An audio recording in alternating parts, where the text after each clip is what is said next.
I'm Rod Camelon. I'm a Jitor Tito owner.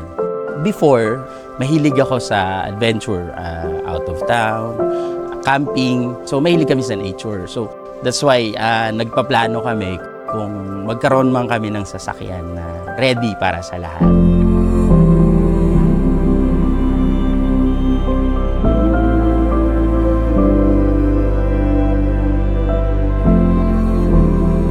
Dati yung banding namin sa bahay lang. Sa playroom nila, gagawa ng mga artworks. Asaya naman, nag-enjoy kami. Pero naisip ko, hindi pwedeng sa bahay lang kami lagi eh. I want to create more memories outside.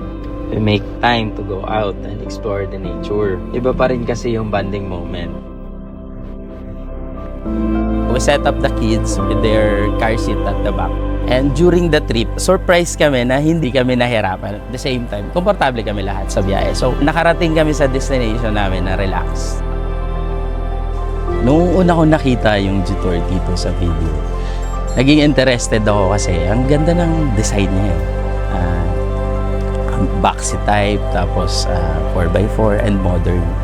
Kaya nag-research ako regarding kung anong meron sa kanya. And nalaman ko na capable pala siya into overlanding and off-road ready siya. At the same time, yung comfort niya pag nasa city drive ka, maganda. Yun yung combination kasi na hinahanap ko. Kasi I have 3 kids, 6-year-old, 3 years old, and 2 years old.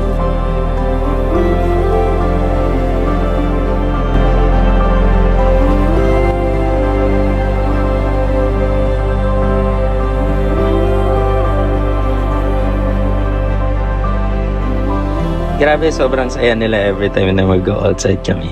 Mas naging creative silang tatlo. Parang mas buhay yung imagination nila kapag nasa nature kami.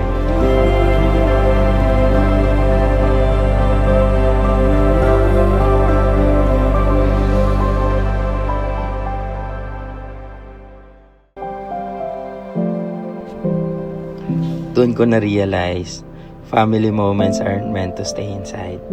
They're meant to be lived, explored, and shared out there in nature. That's what makes every moment count. Jitor is exceptional.